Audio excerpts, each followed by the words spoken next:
This is not a dream.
Hello and welcome to Friday Night Files. And if you're listening to this, it'll be on the Interdimensional Voyages podcast. And week over, thank goodness, Friday. It's Friday.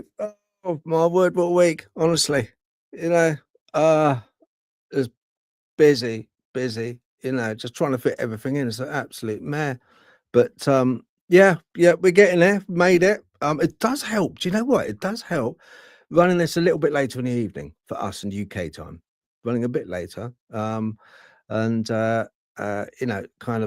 Hopefully most of you have eaten as well, especially like some of the shows that we've done in the past. So that's one good thing. I hope you're all keeping well and looking forward to Valentine's Day. Hey, yeah.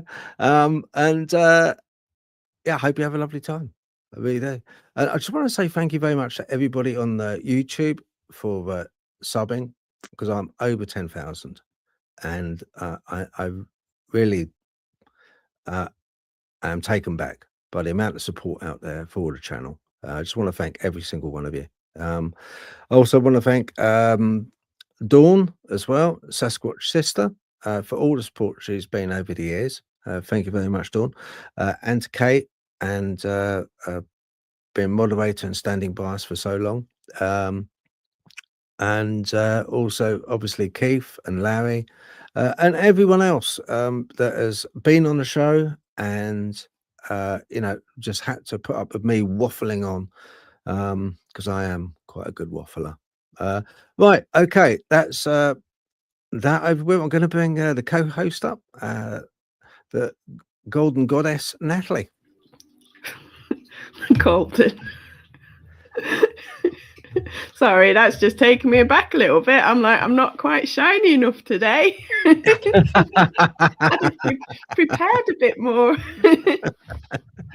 Yeah, no, that's right. You're the golden goddess. I'll tell you why, because since you've joined the channel, it's just gone from strength to strength to strength. So, you've been, well, it's just like as a part of the team, and we thank you very much for being part of the team. That's all right. You're welcome. It's been great. Even if I do pick on you a bit occasionally. You do pick on me a lot, actually, a lot.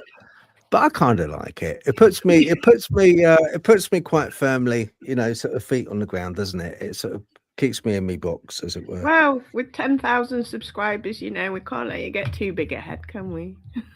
No, I guess Otherwise, not. you'll have to move into a bigger room for your studio. Out of the padded cell. Yeah. You'll be outside because that's the only place your head will fit. That's it. Yeah. Oh, but yeah, it'll be interesting. This year's going to be interesting. We've got a lot planned, haven't we? So it's going to be good. Yeah, it's already got off to a good start, hasn't it? So to be fair, it has. We've had some wonderful guests on. Absolutely wonderful, interesting people, and we've got another interesting person tonight, Natalie, haven't we? We have indeed. Yeah, perfect for Friday the 13th as well. Actually, perfect. Yeah. Friday the 13th, and what could go wrong? Well, let's not tempt fate. Let's just bring the guest on and not tempt fate. Yeah. Right then, I'm going to bring on our guest. Okay. It is Mr. Tobias Josephson, and he is from the Brotherhood of Male Witches on Facebook. Okay. Hello, Tobias. Hello, how is everybody? May meet and blessed be, as we say on my side of the fence. That's blessed. Do you always say blessed be back? Is there a formal response? I do, because I think it's the nice thing to do. Even if I don't like somebody, I will say that. Oh, blessed be back then. Yeah, blessed be back, Tobias. Blessed be back. Yeah. How do you know it's genuine, though? How do I know it's genuine? I don't. I just treat it as genuine. I learned it as something that was genuine. And when I was a new hat about 10 years ago, it was one of the first things they teach you is how to greet each other. And some people will say, blessed be. Some people will say, so mote it be. A lot of people will say, merry meet. And then I, being a solitary, just kind of put blessings and blessed be. And that is kind of like my signature as a witch. Okay, right. I like it. That's good. I've never, every time I go on Facebook, you're always doing lives. You're constantly on live. Is this something which your Brotherhood are used to, and they kind of like you do it because they kind of they obviously are watching you, because I've been on your live a few times, so I had a little look. There is quite a few of your members on there watching it. Is it something you like to do, like a daily live for them? Yes. And we'll get into my history here in a little bit, like we were discussing earlier. But when I went through recovery this last time and did it for the right reasons, what they teach you is to get outside of yourself and then just stay there. And so what you're seeing is I've adopted a second nature where whether I feel good or not, or whether I'm having a good day or not, I try to do at least one good thing somewhere. And so when I do these lives and I get to impart what little drop of wisdom I have in the ocean of crafts, it gives me a sense of joy, because there's a lot of newer people, especially in this day and age since the epidemic, that have seemed to be drawn to spirituality, I guess we'll put it that way. And so it gives me a sense of pride, yes, to give back what was so freely given to me. That's a lovely sensibility you have. It really is. That's a nice thing to do, When I go on a live, people kind of like take it as being the opposite. They're like kind of putting their earmuffs on and for God's sake, no, Phil, don't do it. No, please don't do it. That's what I normally get. A load of that. Right, Tobias, I'm going to put your QR code up for so people at home, just point your camera at this code, and that would take you straight to Tobias's Facebook. Okay, so I'll leave that up for a little bit. So yeah, just point your camera at it, and boom, you'll go straight there. Okay, it is a private group, isn't it, Tobias? Yes, it is males only. Sorry, ladies, we were trying to circumvent the drama And well, it didn't work out as planned, but it was meant to be more of an inclusive thing for males only. Yes. Okay. Right. Okay. As I get that. I get that. You Yeah. know, because they do go on a bit, don't they? Yeah. I'm not rising to the bait. No, I'm only messing. Of course, I'm only messing. That's filled with a waffle card. The waffle card. Tobias, I'd like to know. Have you always been? Were you born into witchcraft? No, believe it or not, I was born like every normal human being. I guess if we consider that normal, where traditionally I was raised Christian. So believe it or not, up until God, gods, whichever one you prefer. Even after high school, I didn't really embrace this path. I've always been curious. I've always have had my ties, but no, I was raised Christian.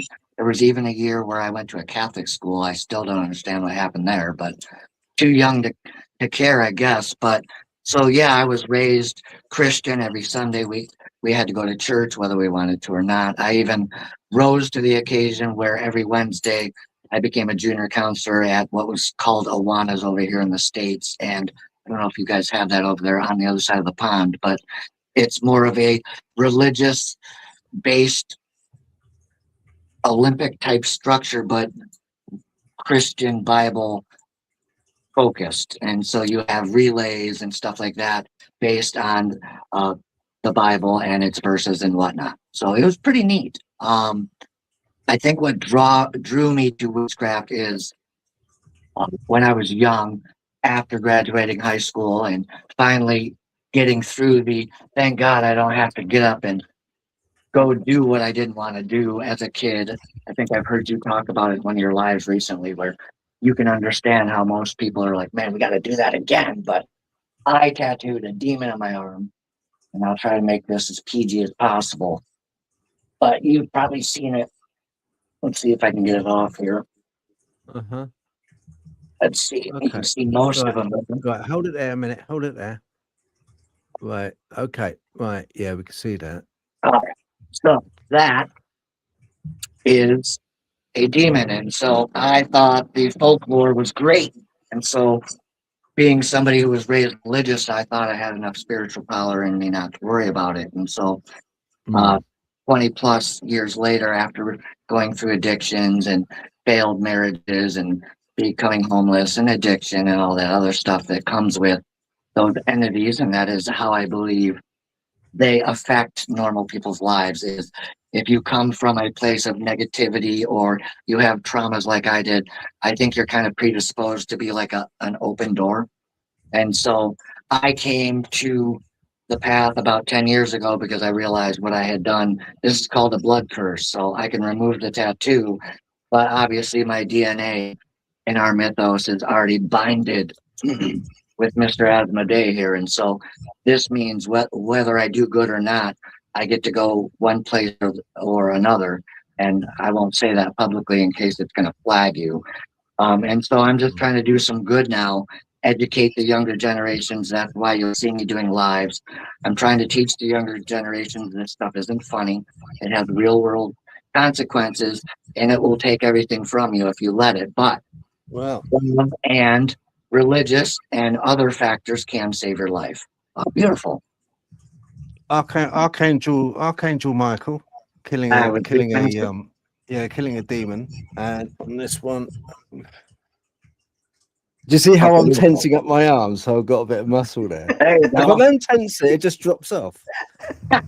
It just drops off. Yeah.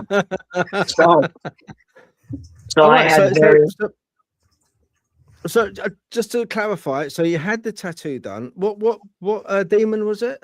His name is Asmodee, and he is literally the demon of lust, among other things. So he makes you very lustful, like he did Tobias back in Hebrew times. And the only reason I picked it is because I call myself Tobias. My real name is Toby, but I'm not a dog or a turtle, so I go by Tobias now that I'm recovered. And Toby was the guy who was addicted, and we had to cut a lot of Toby off And so Tobias in my head is what remained. Mm. Makes Do you know? sense. I think that is a good thing. Yeah. In a way, I think that is an absolutely brilliant thing.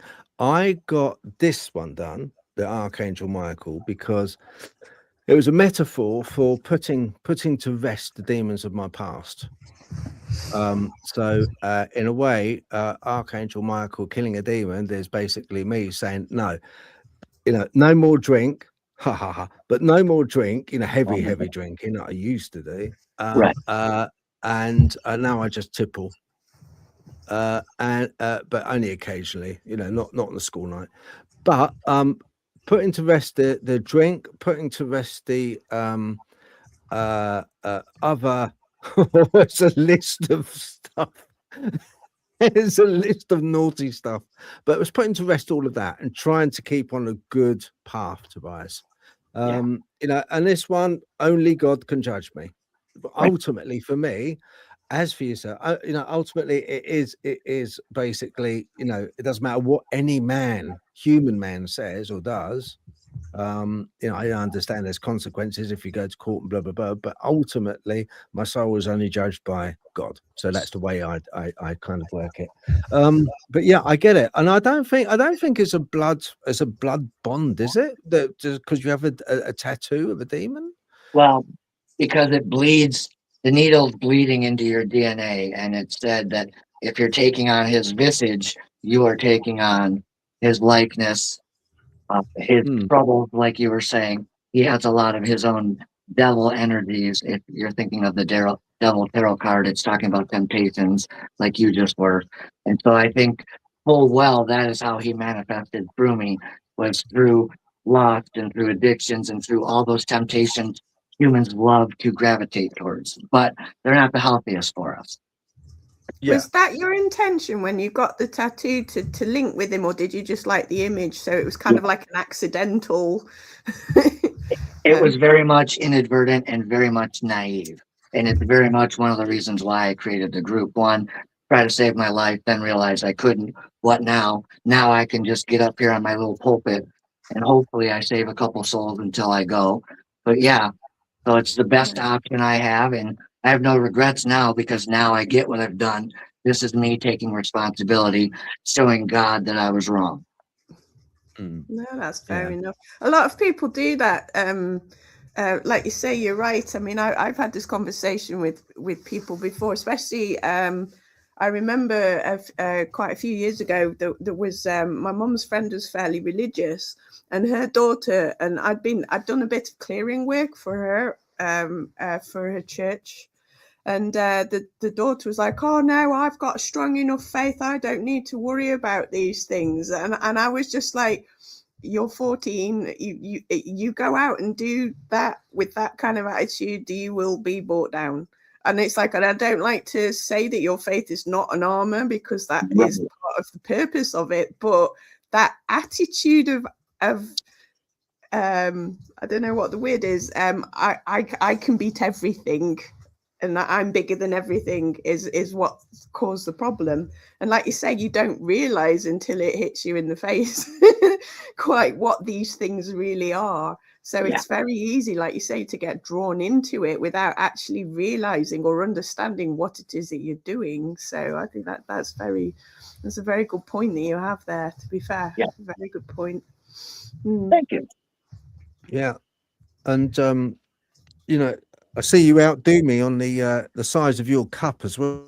So I've only got a little tipsy one. That's just because I haven't slept much. So I'm trying to make it until we can do the little grounding ritual for the Brotherhood later. For I believe today and tomorrow is Lupercalia, which is tied to Valentine's Day. So when I have I've long got a bigger days, one, but it's downstairs. I've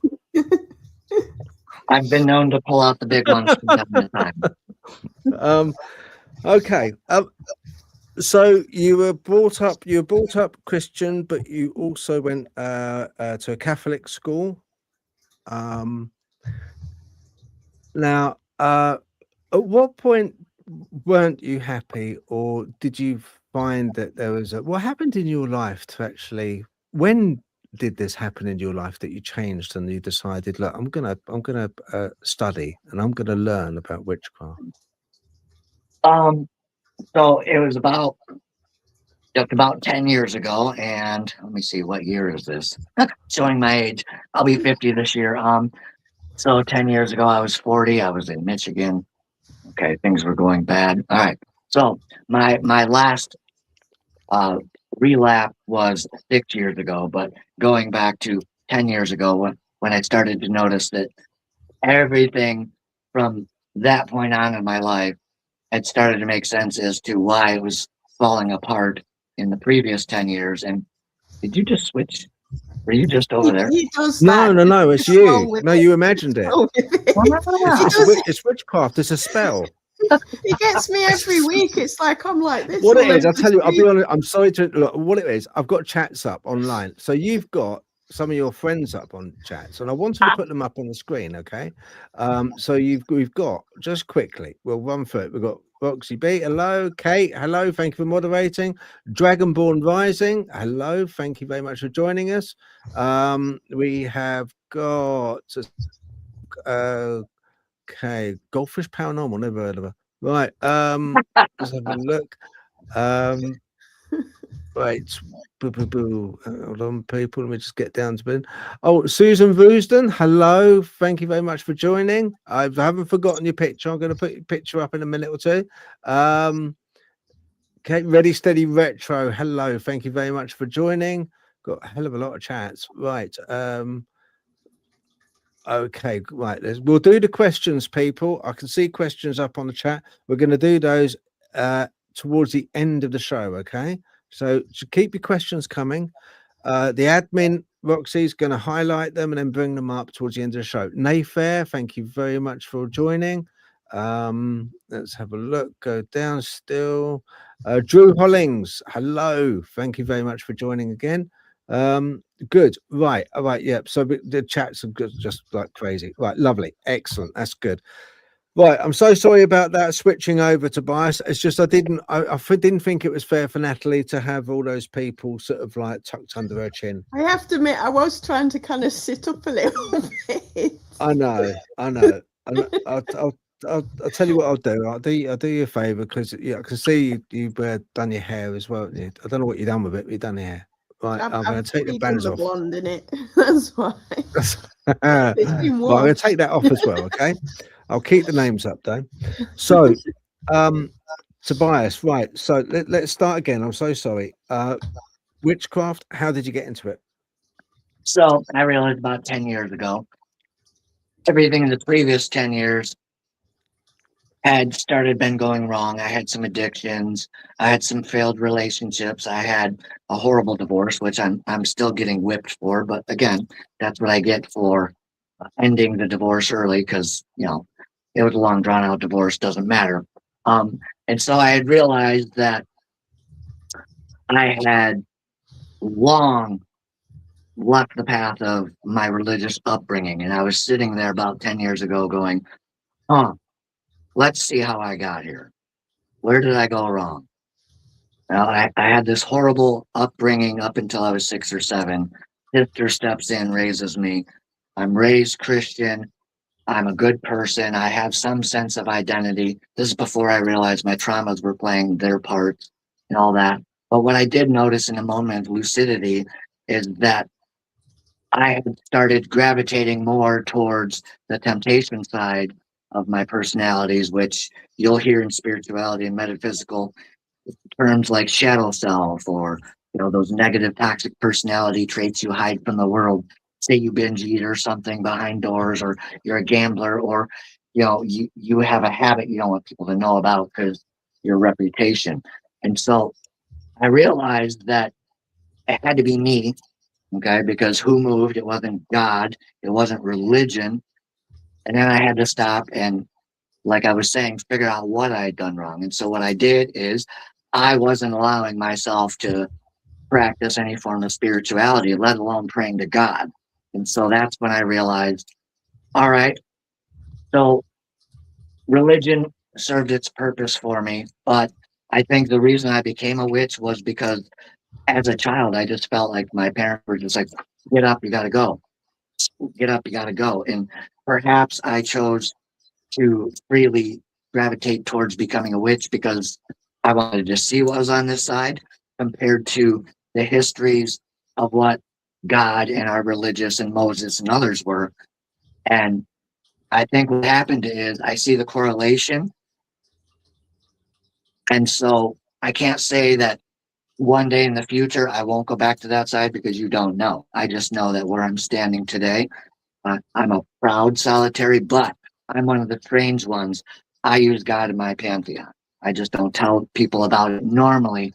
But I think what's really going on with us on this side of the fence is we're all looking at the same deities, consciousness, creators. We've just culturally, socially, and because of geographic distance, have come to call them different things and look at them in different ways. But I think perhaps at the time I felt like God had abandoned me, and maybe that's why I kept coming here towards this path. And now that I'm established, I can tell you that's for sure what it was. Maybe I was afraid of reaching back out to God because there was a certain level of shame and guilt, especially going through the recovery and looking up into the eyes of God, going, well, I failed him because I'm flawed. But then again, it could be something else. I've never entirely got a one answer. I think Natalie might understand that more than anyone else. Yeah, I was going to say that it is quite, you've gone a little bit down the sort of like the voodoo folk magic route in the terms that they adopt a lot of different pantheon, you know, a lot of different gods and goddesses or spiritual practices. I do that myself in the healing. I sort of like, I'm not on great terms with God, but I do ask Archangel Michael and I will ask God. But I will also ask Hindu goddesses and gods and other things. And it's like, it works better for me to have that balance. Because like you say, it's sort of like, because I was brought up, my parents weren't particularly religious, but the schools we went to were Roman Catholic. And I got put off that kind of spirituality as a result of it.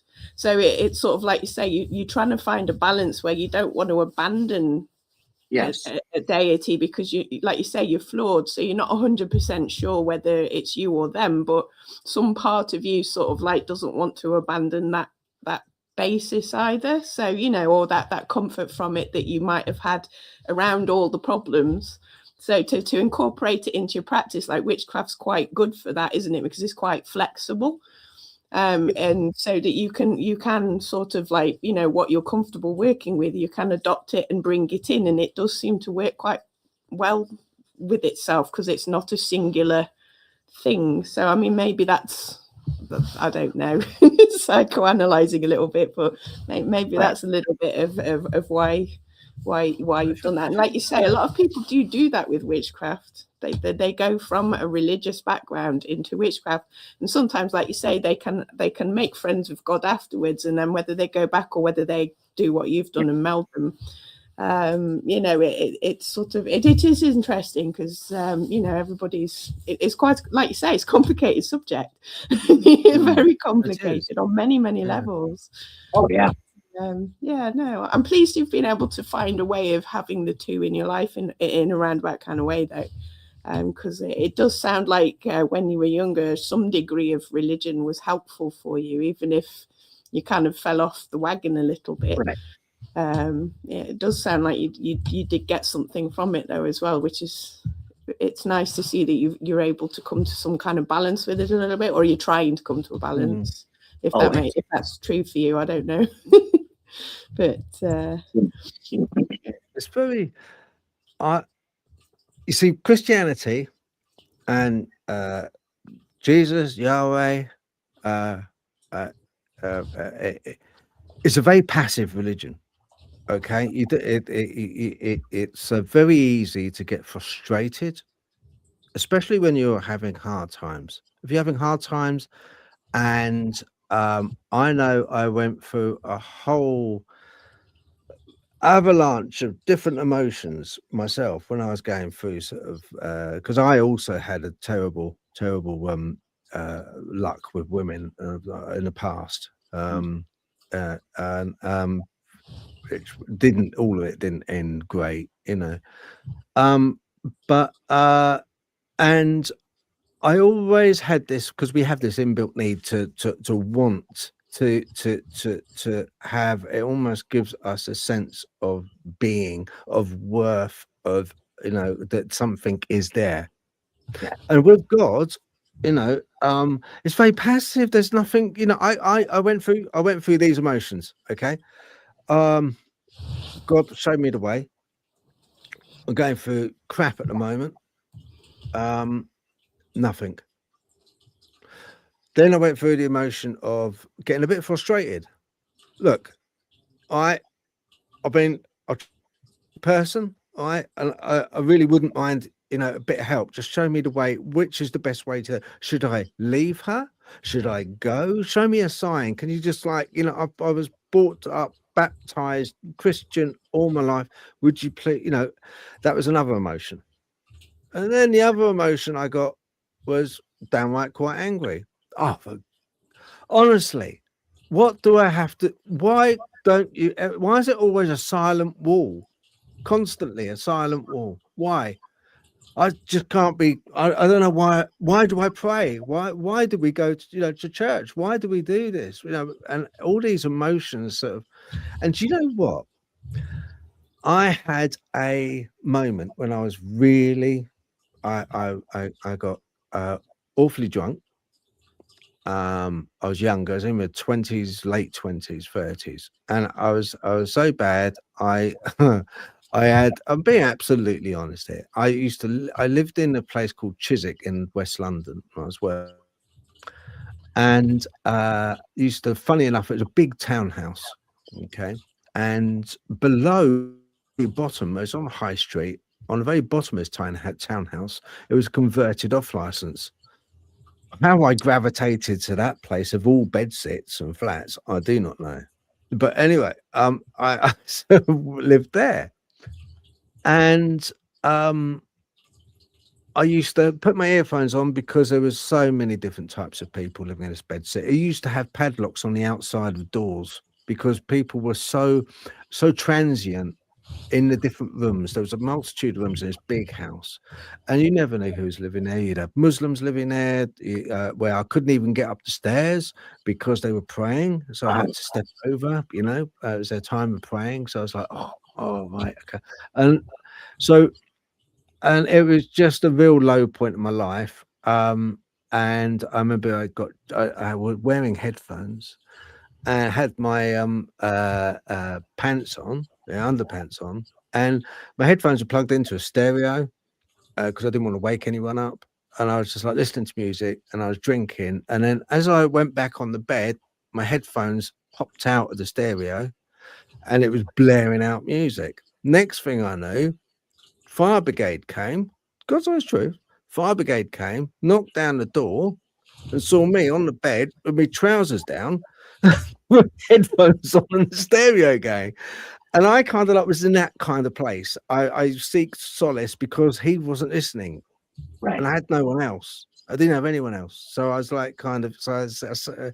But then I had a moment after I got really frustrated. I had a moment, and I had a moment of enlightenment, and this happened because for 3 days it lasted, and I felt a connection and something golden connecting me from up there to here, and I felt elated, happy, and I felt protected. And that was a golden moment for 3 days it lasted, and I've always tried to attain that again. So I want more of it. It's like a drug to me. I wanted more of it, and that's why I kind of like it reconfirmed my belief in, you know, the word of Jesus Christ, because I had that moment, and I can't describe to you the joy. And I gave up drink, you know, drinking heavy like that, and yeah, became a better person. You know, but it's a very with there's a lot of witchy talks out there. Witch talks isn't it?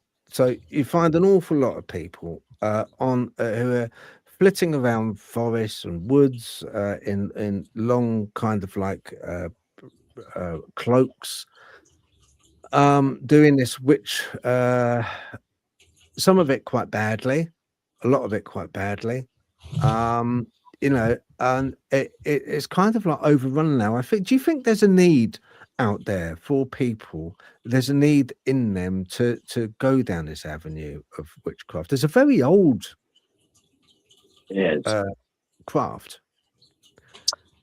I think the appeal, especially lately, like I'm on talk, but I'm not, because it's one of the places it has too much disinformation on the platform for my liking, we'll say.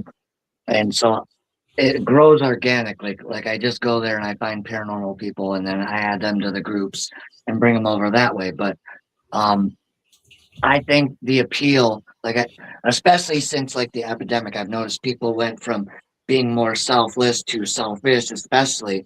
Then I've seen an uptick in spirituality to the metaphysical to we're seeing unprecedented numbers across all our platforms. I'm hearing from other owners that are a little more larger than we are. Like we could have been like 100,000 by now, but we want the quality versus quantity type. But I think a lot of craft and stuff, whether it's Hollywood or other connotations or ignorance-based promotion, I think there's a sense of instant gratification drawing there. Like if you look at the Hollywood scene or the Disney scene, they look at wizards and sorcerers and it's just immediate. But what they don't know is, you know, if you're a warlock, a sorcerer, you're somebody who's actually doing something you shouldn't be doing with those forces, and that's how you have power. A warlock was more of a shameful term, and more than that, the male witch has always, or witch itself has been more gender neutral. It's just as time went on versus all of our histories, it's been distorted. But I think the main draw is that people look to witches and witchcraft and immediately think as sorcery and warlock as I'm going to get back on somebody, I'm going to get even, I'm going to stop them from cutting me off in traffic, I'm going to get the job promotion. There's some weird twisted sense of they see it and they think they can just do it with impunity. That's why I'm doing the lives, and I hope others are doing that, is we're trying to counteract that type of behavior because we see it, we just don't know what the catalyst is or where it came from. What's the difference between a witch and a warlock? A witch is any one of us who isn't doing anything they're not supposed to be doing. So if you're a sorcerer or a warlock, it just pretty much means that's a witch who maybe cursed another witch, and so it was frowned upon. And then through all the religious factions and our history with all that stuff, it kind of got distorted as a condemnatory term. And then you look at movies like Warlock and stuff like that, Hollywood, Disney, and then it's automatically been distorted as somebody who is a witch, but they failed to give the backstory of it. So a lot of people get it confused with witch, warlock, sorcery, like I said, but a witch is somebody who reverences humanity and nature, and our religious stays good and positive, and anyone who's going to break the oath of that is going to be termed a warlock. And I would say the witches for hire that you'll hear about, those are the people who are probably calling themselves sorcerers, because they are somebody who they work on alchemy, they do divination, they can see your future. If you look at like the Vikings, that show, have you guys watched that? People would go to the fates or a seer. So a lot of times, even if we go back to like Egypt times, a lot of those priests and stuff, that's what they were doing, is they were performing stuff, spiritual stuff, that the rest of the community wasn't sure what's going on. And witchcraft itself goes back, God, I want to say at least 3,000 years. We can go back to Sumeria, the Akkadians and stuff like that. But I lost my place. Remind me. of the question here? Oh, we were talking about. I was talking about warlocks. The difference between warlocks and witches. Okay, there we are. And so most of us are witches, and like Natalie, if she would be a witch. She doesn't necessarily, like, if you get an attainment of power, like you were talking earlier, is there in covens? There is. So if she was a priestess, then Natalie would be a witch who is also a priestess in her coven. But she and I could both be a witch. Now, the term male witch we just use for the group. All right. So if you're a male and you're a witch, you're going to call yourself a male witch. If you're a female, like she isn't, but we'll use Natalie because she's female in the room. He would be a female witch. It's interchangeable, and it's just been like religio and other disinformation that have kind of contorted it and twisted it. But most people, when they think of it, they think of that, the person with the staff, the person with the cloak, or the person flying the broom, and they assume those are sorcerers or warlocks. But in all reality, we're all witches. Does that help? Absolutely, bang on. Yes, it does. That explains it. Thank you very much. I do appreciate that, and you are absolutely bang on with it. Warlocks are the type of characters, like you say, that will go to a cemetery, dig up bones, make potions and poisons, and use that. That's what they do. A lot of times warlocks are ousted out by a lot of covens because of their practices, but you do often find that they're with warlocks, that they're in places like the Masons, Freemasonry, and stuff like that. There's an awful lot that goes on there, although they don't ever say they do or have those, but there is an awful lot. But it depends on the degree of Freemasonry that you're at, how high up the ranking you are, because some of the top ranks, the New York rank, the York rank, sorry, and the Templar as well. Freemasonry, there's a lot of warlocks in there as well. Not nice characters, really. Not very nice. So we did briefly speak about this earlier. The pentagram and the 5 points of the pentagram. What does that signal? I have a book here with a larger one. This will be helpful for everybody. So we have earth, air, water, fire, self, spirit. So yourself is at the top. You are welcoming the 4 elements, and then the spirit is represented in the center of the circle, be it the one you're going to communicate with, or if you're a warlock or a sorcerer, you're going to control them or whatnot. And you were telling me before the live that if you're in a coven, and I'm not in a coven, I'm a solitary eclectic, which means, like I was telling Phil, I can choose to do a Wicca spell, and then I can turn around and I can do a curse. So that's where I kind of get that freedom. Whereas most people, like I know people that are like Italian covens, I know Gardinians, I know some Corellians. Those are pagan factions, all male witches, some are warlocks, etc. And so what I ultimately chose is I have a problem with following the rules sometimes. I've always been kind of a loner, kind of a bad boy.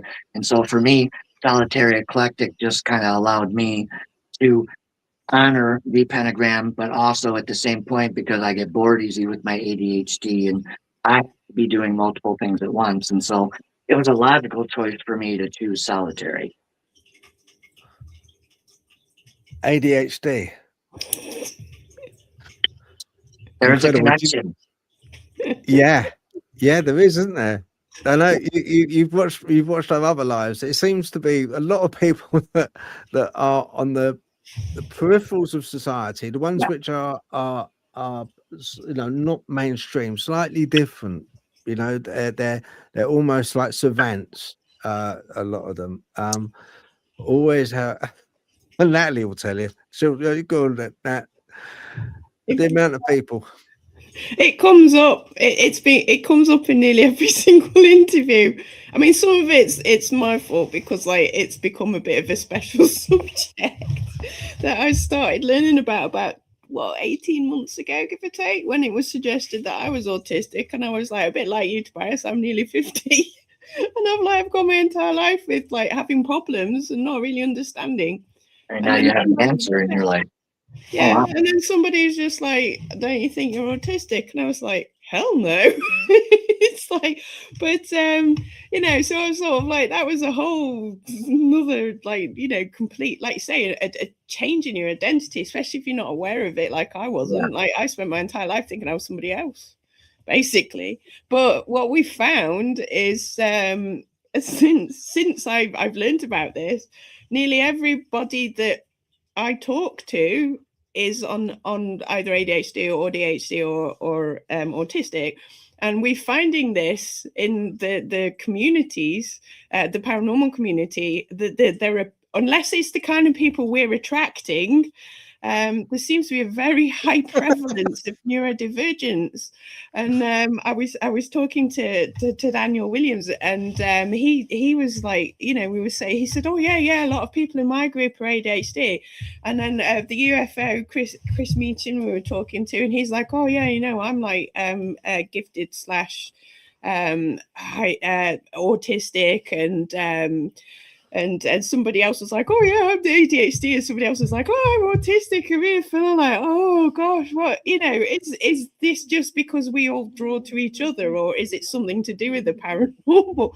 It's like, because obviously autism's pattern recognition, and ADHD, you've got your hyper focus, but the need to process a lot of things at once, which, like you say, with your pentagram, you're balancing all those elements yourself, and there's also the need for autonomy. Is a very high requirement, particularly like with the ADHD and autism. So it's sort of like, you know, that I mean, that might be also why sometimes we struggle a little bit with religion, because it's you will do this. You know, you will be this person, you will conform to this ideal. And then we're just like, either we can't because of the way we're wired and the way we process, or whether it is, like you say, that instant sort of like the pathological demand avoidance or persistent drive for autonomy side is like, you can't tell me what to do. Yeah, and we are finding this, aren't we, Phil, that there does appear to be a prevalence of that kind of thing. Like I say, I don't know whether it's a resonance, we're just attracting that, so I can't make a do you know, it does seem to be very, very common. It is. It is, yeah. It really is, and I think it's, you know, kind of it's something which there is a commonality there between a lot of the guests we have on, which seem to, you know, have traits of this, and like whether it's the wiring in the brain that you know is slightly different, which kind of like makes them, like with Tobias, makes him question. He's a man that is studious but questioning, you know. And I think that Tobias is something which, you know, it's not anything bad. I think it's a good thing. I think it's a good thing because you're also constantly thinking about the next thing to do, and you're constantly thinking about the what to talk about, what I'm going to bring to the table, what can I give, what can I, you know, give to people, and that's a good thing. So, and you're a good man doing a good job, you know. So yeah, but it's in the craft, isn't there? There's plenty of levels and layers in the craft. So you're not forced to focus solely on one thing. There's a lot of different elements to it, and you know, and directions you could take it in, and if it doesn't work in one direction, you can then go in another direction, but it's still keeping you focused by the whole. if that makes sense. So you've got lots of little things like, so because you know, like with ADHD, it's very difficult to sort of stay focused on one thing, but the craft's got so many things in it that you can be as interested or exciting as many different things you like, but it still keeps you within that sphere. So it helps the focus a little bit, possibly. I mean, I don't know, I can't speak for your experience, but it's it does sound a little bit like that way for you. A little bit. Is your other half, is your wife a witch as well, Tobias?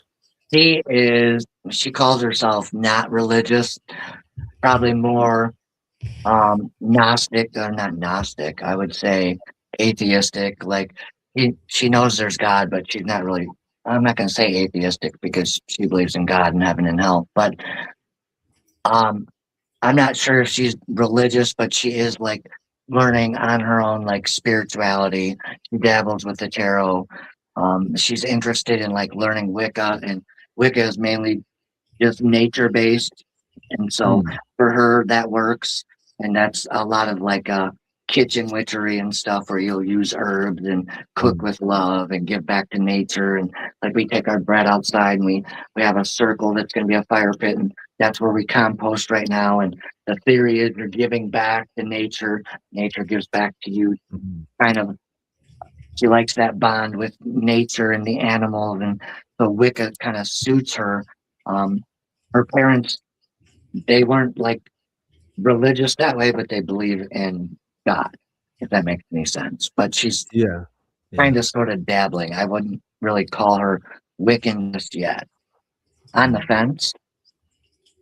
Okay. For people at home, they have, a lot of people at home have a preconceived idea that you're a Satanist and all witches are Satanists. Is it? Can you dispel this for people? I can. So when the Roman Church was making sure that they were going to make a point against us, that is where all that disinformation came from. It was meant to be condemnatory, like the warlock, all right, was. And so they twisted it. And back then there was enough fear, enough chaos, enough social instability that people would believe things with contempt before investigation. So that has ever since kind of been like the go-to idea. I think me and one of my teammates were talking about that, because he said on TikTok a lot of people say that. It's, well, not necessarily true. If we look at certain other mythos, there are beliefs that Lucifer himself was the very brightest and the very purest. And for the other skeptics, I actually have what they've called in my group Brotherhood of Male Witches, and I'm not familiar with this term, but this is what they call themselves, Christian witches, where they will use a Bible and they have a craft. They call themselves Christian witches. So they revere the Mother Mary that way through the Bible and some form of witchcraft I'm not familiar with. But no, not all witches are immediately Satanists. That is called left-hand path. What I am is, well, for lack of a better word, let's go back to Wizard of Oz. There is preconceived notions, good witch, bad witch. We'll make it that simple. All right. So that's like a human. All right. If a human owns a gun, does that make them a good person or a bad person? Well, that depends on what they're going to do with the weapon they've purchased. Is it for protection or is it for harm on purpose? Same thing goes to witches. If they want to go and be a warlock and a sorcerer and go off and be a Luciferian or a Satanism type path, that's up to them. But the truth about that is they have a saying, it is do what thine will, harm none.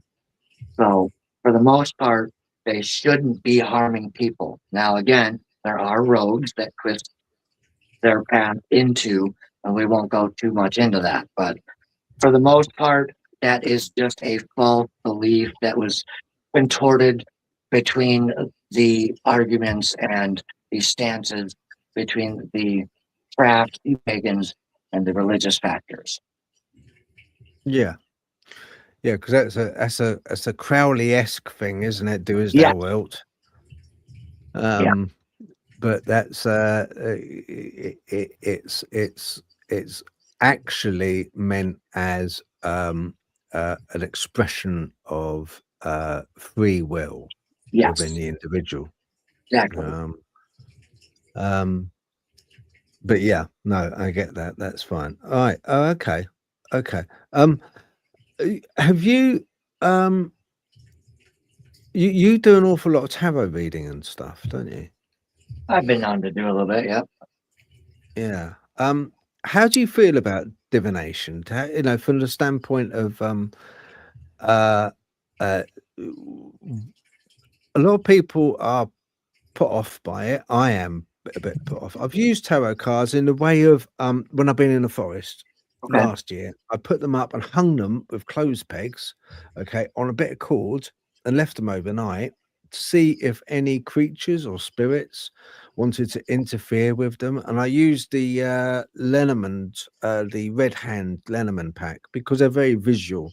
They're Okay. visual tarot cards, you know. A gate is a gate, is opening, exiting. A tree is stability, Yep. growth. You know, so very visual. They're easy to recognize and understand, which is great for a simple thing like me. But it's also good for any spirits just to tip them up or take them down off there. You know, and I had a bit of success with them. You know, basically they were. I would interpret the cards which were moved, and they were flicked upside down.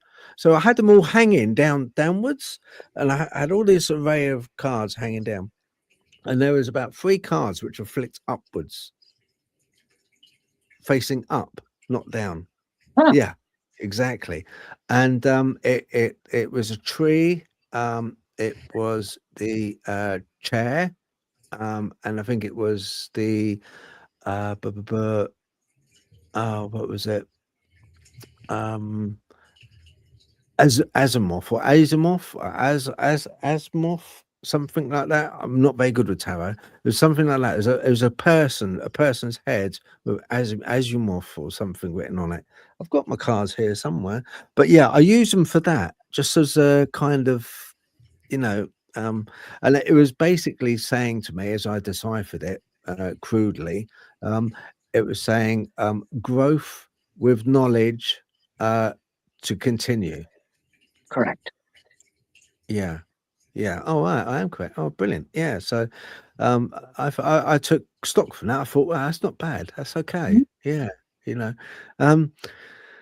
So is there any, when you do divination, do you call upon any particular help, entity, spirits, or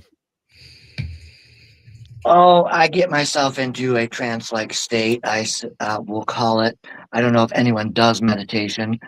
Um, meditation for somebody who's into spirituality or metaphysical is kind of like our way to petition or pierce the veil, if you will. Much like you guys do prayers, and you might use like in the Roman Catholic Church, every now and then they'll use the stage and stuff. That all helps get you into the mindset. So for us, that's what I do. Is I'll do some deep breathing. Um, it is mainly called breath work, and it helps. Like, uh, I believe I'm psychic. I haven't like had time this year to like superly develop it, but I'm fairly positive I've passed clairsentient. And clairsentient is just kind of like an extreme empathy, where like I can look at somebody on screen, and obviously I can tell they're upset, but beyond that, I can kind of get a sense of what they're upset about. And now where I just get like messages, and it's like beating my head in. Um, so for me, I get into a breath work. Some other people do call on certain deities. I've also seen other readers ask spirits. I've seen one tarot reader ask God. So I guess it all depends on who you believe in and what forces you use to communicate with higher consciousness.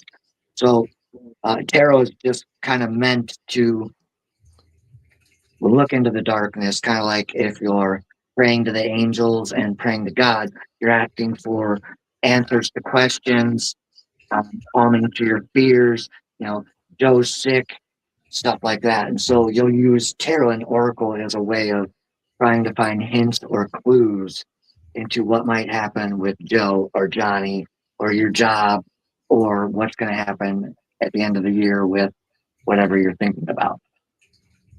Okay, thank you. Right. Okay. Oh yes.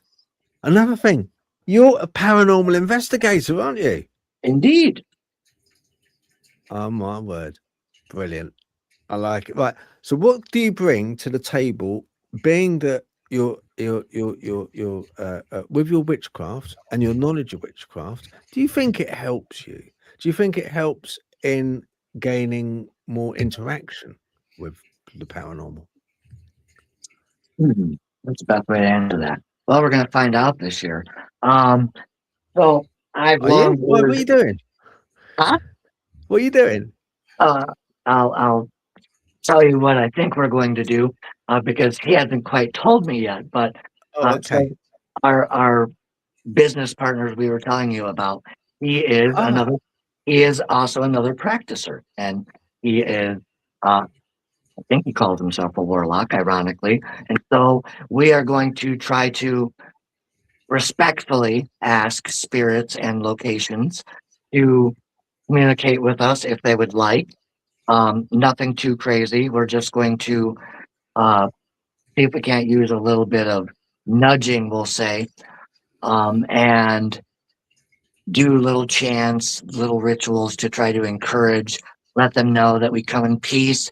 We just kind of want to know if anybody's willing to share their story. If it's darker things, I don't know that yet. And so that I can't talk about. But as far as like the investigation, we do believe there's certain things we can do. Like you can, for lack of a better word, kind of enchant the property to be more cooperative and to be peaceful instead of nefarious. And then when you leave, you can kind of disenchant, thank them, and offer a ritual kind of way of blessing the property when you leave. Things like that. Yeah. Yeah. There Is it it is. this That is guy, him. Blue Mountain? That's That it. is. That is our buddies. Because he does I think he's on a bit of a let's have a little look at this one. Hello, this is Matt from Blue Mountain Paranormal. I'm actually been doing a session here in the artifact room of the Sanctuary of the Strange. As you see, we got EMF activity. The music box is going off quite a good bit. My dowsing rods actually led me here because this is actually a hot spot. And I think it's probably due to some of the lobotomization tools and other tools from that was used in a lot of the early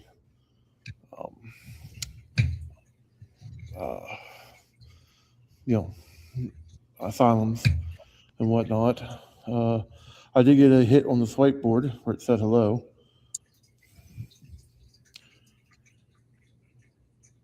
Can you say anything if you contact us?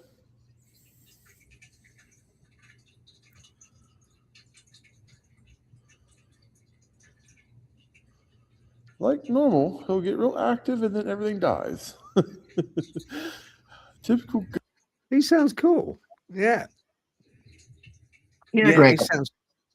He sounds really cool. He sounds really cool. And these things, and people give Blue Mountain Paranormal a like and subscribe, okay? Because all these small channels out there, you've got to give them a hand, because people, it takes a lot. People are going out, giving up their time, filming it, doing it. They're out there doing it. So it's nice. I appreciate that. Anyone that does that, I really do.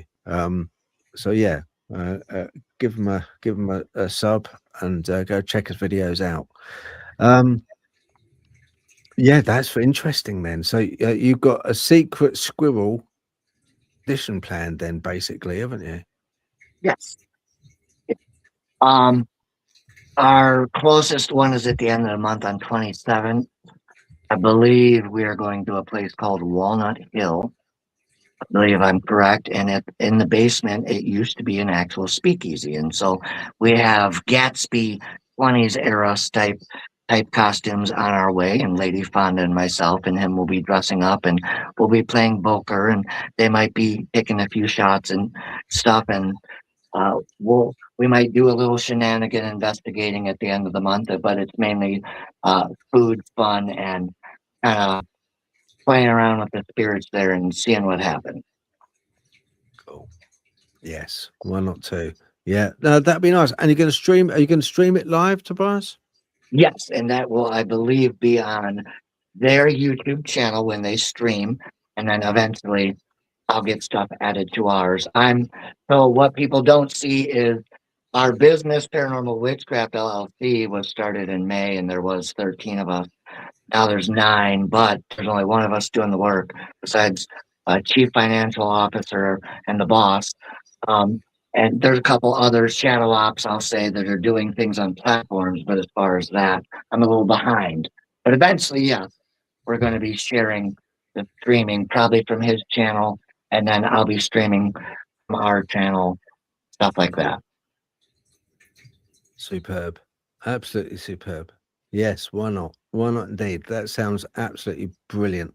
You know, send me a link before when you do it, would you? So that I can have a Will little look. do. And I'm like also watching them live. I'm an avid ufologist, and I seem to get a sense that you might be as well. So if we Yes. divert that direction, no worries. Yes, we're going to the we're going for a special Rendlesham Forest UFO hunt soon. Natalie and myself. Yeah. It's a big forest. It's a well known. You've heard of it, Rendlesham Forest UFO. Oh yeah, it's one of the best cases out there. Yeah, you know, it's like one of the big things, isn't it? So yeah, we're going to take some. I think Natalie's going to take some fairy cakes and sausage rolls, and it should be good fun, though. It should be good fun. It should be. Yeah. It probably will. It will probably happen actually by popular demand. I think people will go, yes, go on, stick of time to a tree. This is Mankini. Oh, it's embarrassing, you know. I'm the same age as you, Tobias. You see, I'm a 66 baby. Ah, Yeah. well, I'm shorter than most people think I am. So I am 5'2.5", 125 pounds. So I'm very much, I catch people off guard. I'm very much dwarf size. I won't say midget, but I'm pretty small. Yeah. Well, I'm 5'6" and 3/4. Okay. So I'm not overly tall. I'm not a 6 footer or anything. I always did wish to be taller, you know, because sort of, you know, the between you and me, Tobias, the ladies seem to like it. The tall bloke, A little bit. But, you know, luckily my missus, she sort of is all right with the hobbit look. You know, There you go. I've got the feet to match. You know, right. On a slight, it's a cryptid channel. We do cryptids as well. Okay. Sure. So I'm going to ask you something. I don't expect you to know it, but I'm going to ask it anyway, just in case. With werewolves and with humans, there's always been stories which are coughed up in the past through millennia of witches being able to transform, of like kind of transformation from human into another form.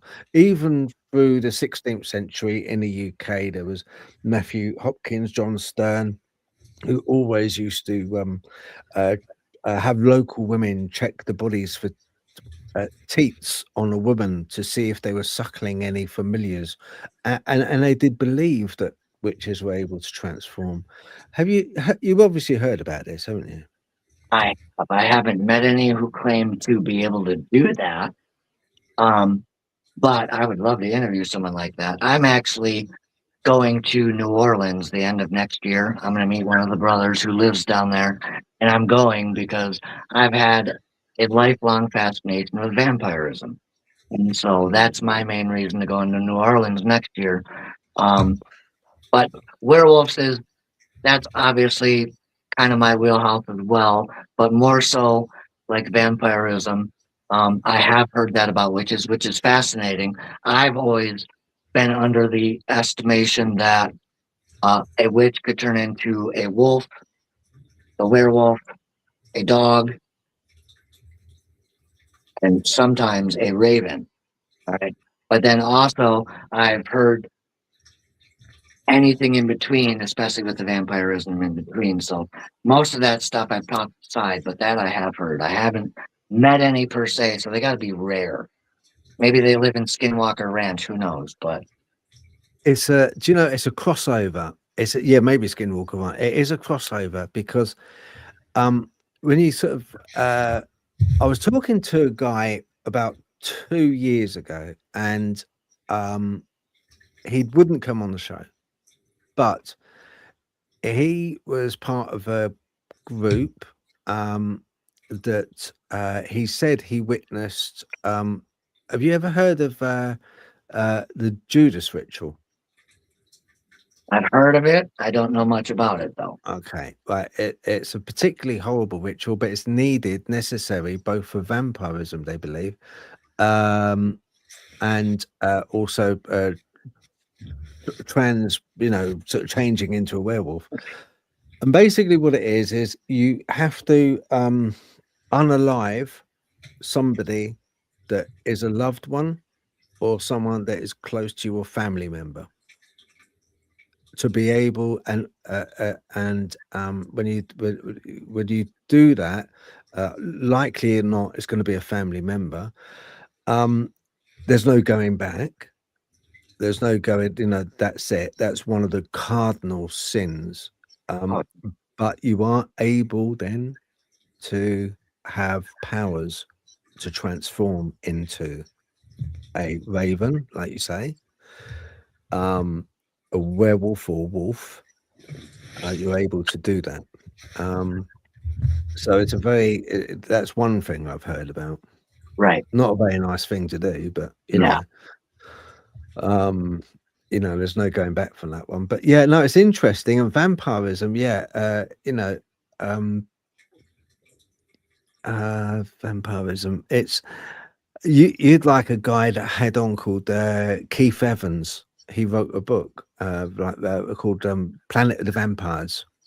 Okay. And he was an interesting guy to have on. He was very interesting. He believed that vampires were actually aliens.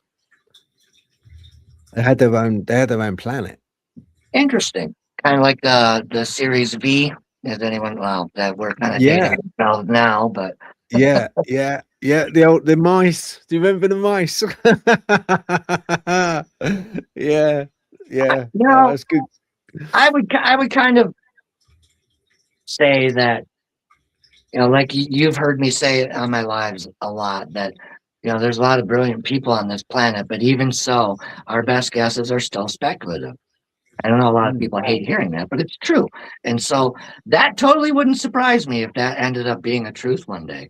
Like if they were just a different species, like some people believe about the lizard people and whatnot, or the ant people, or the Anunnaki. I mean, the list goes on and on. Yeah, no, it does. Have you ever seen a UFO, Tobias? I think I've seen a few of them, especially recently. But I'm not as hip as some. Like I've always just kind of known there's stuff up there. So for me, I don't need disclosure. It just makes perfect sense that as little as we are and as big as and exponentially expanding as the universe still is, come on, we're the only thing walking around, thinking, talking. No, don't buy it. But I've seen what I feel is I think I've seen like orbs. I think I've seen a triangle once or twice, always around a tower, obviously, of communications. I think they're generally predisposed, curious to anything electromagnetic, electrocurrents, the nuclear, stuff like that.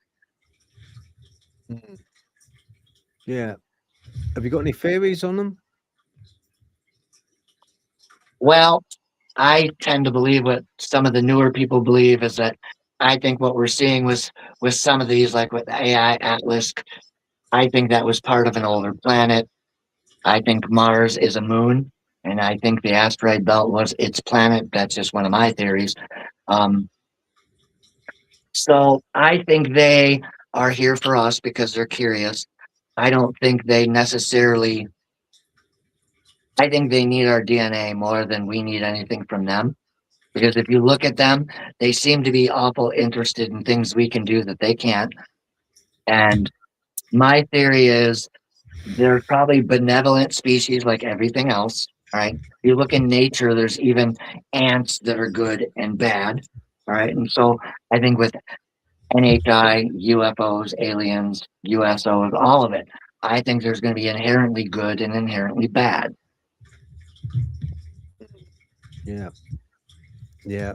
No, I think it's yeah, it's out there, isn't it? I mean, no one knows, but there's a good chance that good chance. Look, what you're saying, could completely be right. Yeah, it's it is a strange one. Would you ever be a witch, Natalie? Would you ever take up witchcraft? No. But more because I've not been called to it, if that makes sense.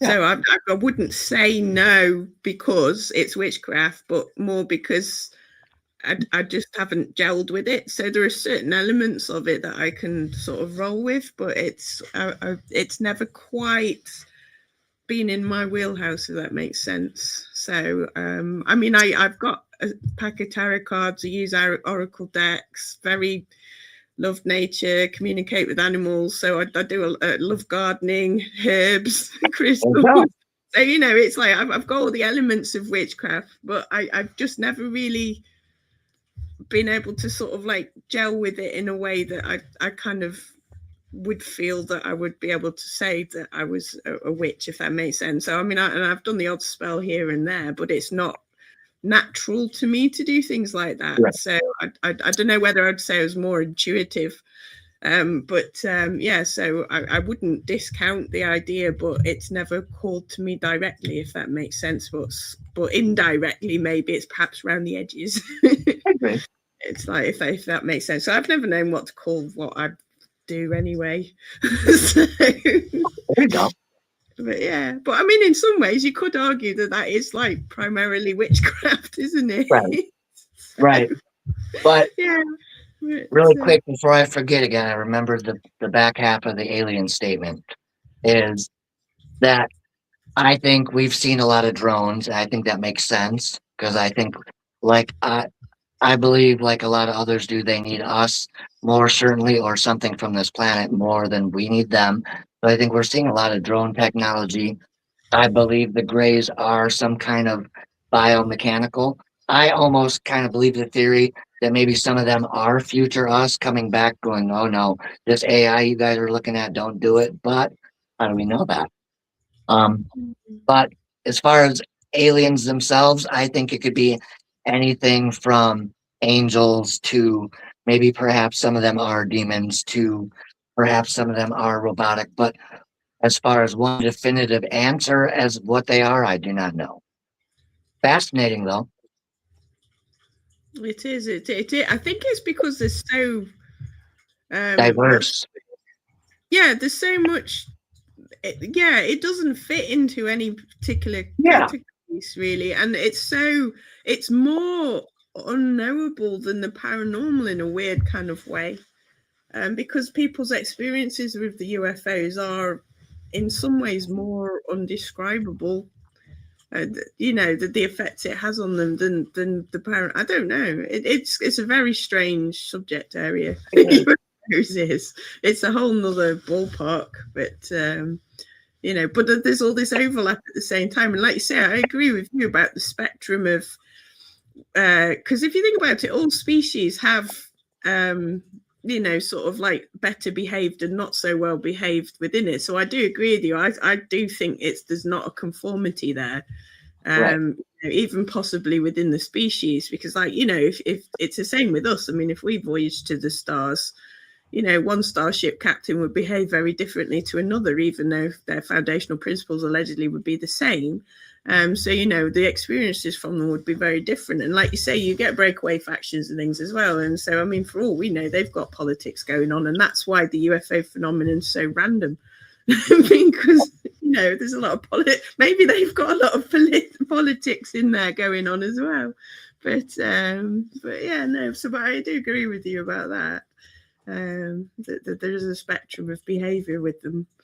But there is, and they're very they go hand in hand. It's very closely affiliated with the paranormal. So that's what I find absolutely fascinating. And very much so what Tobias said as one of the options. He said it could be AI coming back. Yeah, That makes perfect sense. Perfect sense. So you can imagine if they did have a CERN or somewhere portal, and they wanted like a unmanned human, unmanned if you like, a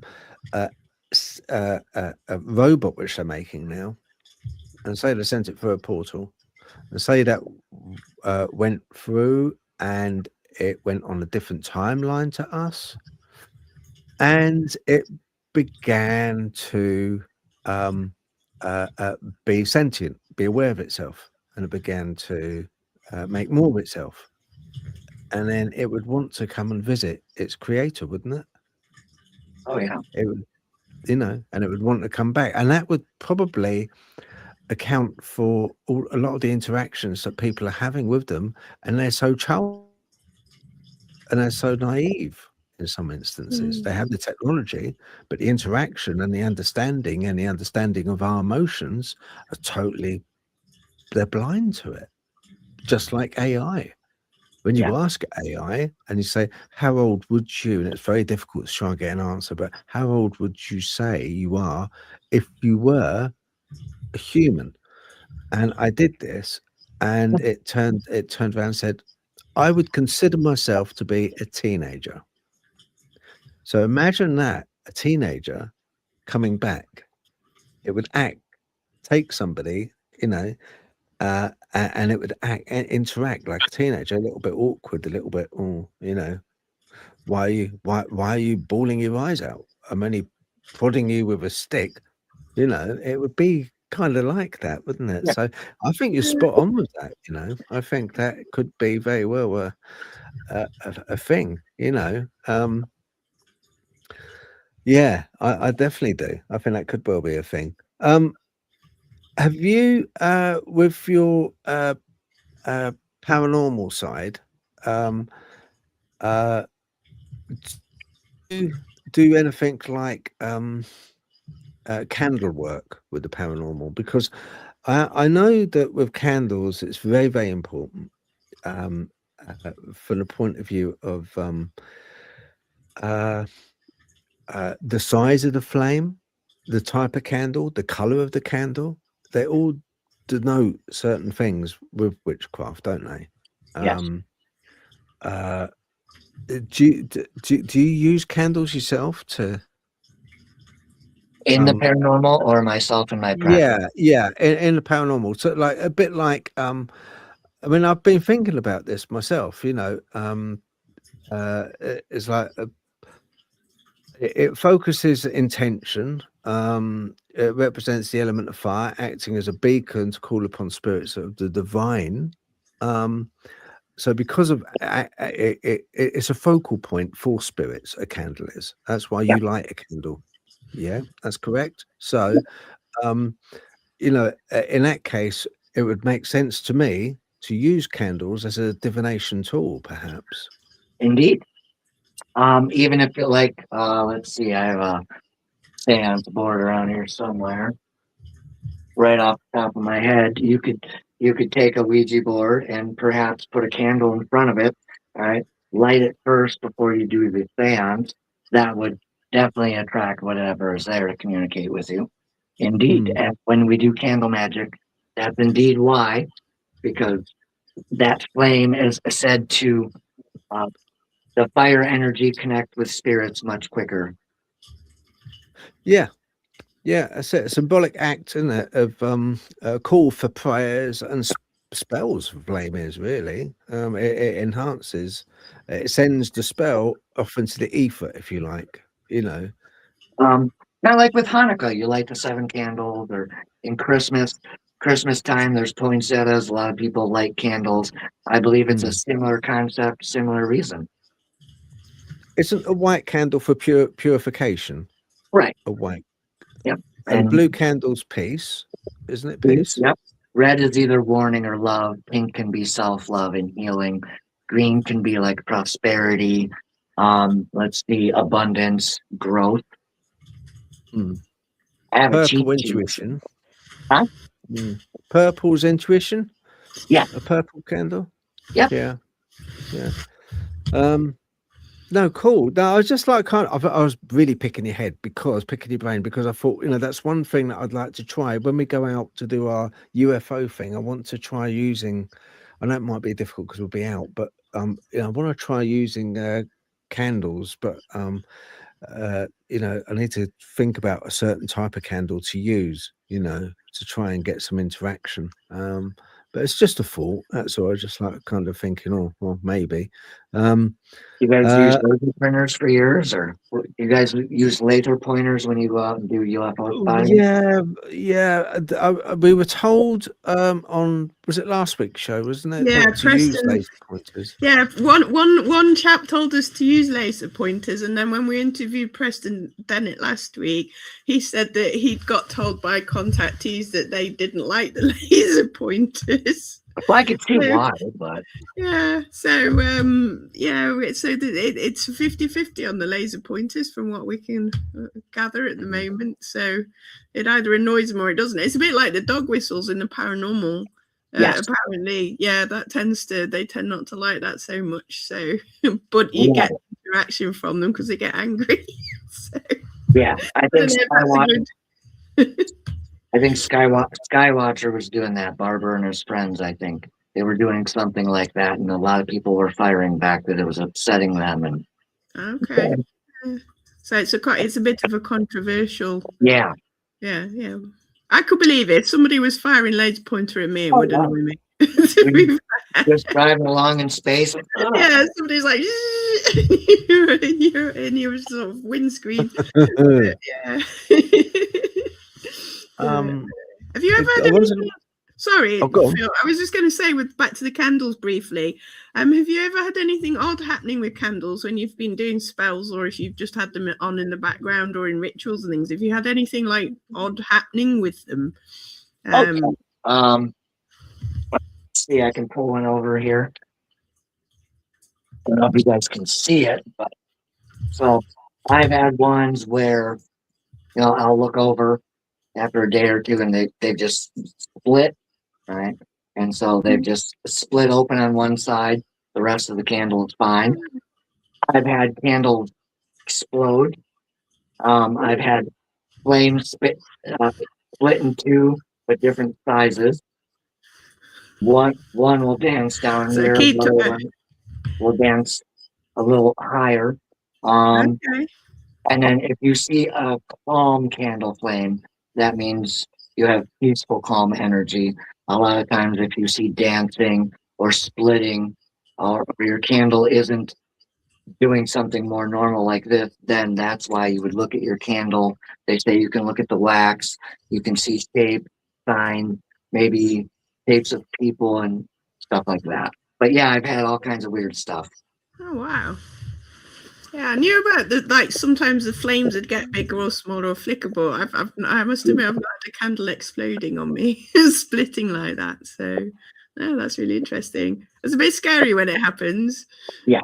It's a bit sort of like, so I take it, like, you know, would you just assume, would you go off the energy that you had at the time to sort of interpret that, or would you just sort of like accept that it's something that happened while you're doing the spell but not question it too much? Or no, usually I treat it like investigation or ufology. Like when you guys go out, I watch your little Johnson, his, and So it's kind of like that. When something happens, it's kind of like collecting a data point. Stop, ground, pay attention, ask the internal and spiritual questions, see what's going on. And based on the reaction you're getting, if you don't know, open source AI is a great tool for most people if you're unsure. And if you can't afford that, Google can find you the answer too. Oh, that's fair enough, isn't it? Especially, like you say, it's like with most things, isn't it? It's the other thing I found is like, with the paranormal, you tend to get coincidences stacking up. So I presumably, if you're doing sort of similar spells and you're getting the same reaction each time, also there's like a pattern there that sort of like has a meaning that you sort of like have to figure out over a period of time. It's sort of cool. Got to make sure it's not like an environmental emotional trigger, like you were just saying. Like if you go to one location 18 times, there's a certain cold spot in the back, got a couple people with you. How do you really know consciously that your subconscious isn't drawing you there? So you always got to make sure you're asking yourself the right questions. Very good. Thank you. Yeah, no, that's true. Okay. Right. You okay to answer just a few questions? Give me your best shot, guys. Okay, let's have a look. Tobias, this is from Dragonborn Rising. Merry meet. How can anyone not a member of your group see these lives? Aha. Well, unfortunately, that is the problem, especially if you're not a male and you're a female, you have to be a member of the group. So if you have a boyfriend that is into the craft, they can join the group. But sadly, that's what I'm going through right now is the algorithm has allowed that. And I'm actually cleaning up the collective this year with that and some other things. So you have to be a private group. You have to be a member of to see what's going on. One, we're trying to protect the people in the group from outside forces, either trollers or scammers. You get the idea. And so, unfortunately, that's just a security measure we take. You have your other group as well, don't you? I do. Yes, which is got male and female members. Because I think that's one I'm on, isn't it? The Paranormal Witchcraft LLC. Yep. Yeah, Yes. so there's things on there as well, isn't there? Sort of like they're not specific but related. So if you can't join the other one, you've got that group. Would it be shown on the channel Blue Paranormal? What would your live? People want to see your live. Oh, my live for Brotherhood of Male Witches. The investigation live. Oh, the investigation live. Yes, it will be on Blue Mountain Paranormal's YouTube page, and I'm going to have a tablet with me that will be broadcasting from our YouTube on YouTube Paranormal Witchcraft LLC. Okay, I'm just going to put that up again. So, Dragonborn Rising, if you go and check out this channel, Blue Mountain Paranormal. Okay, I'm going to subscribe. There we go. Yeah, check that out. I'm sure that the live will be dropped on there as well.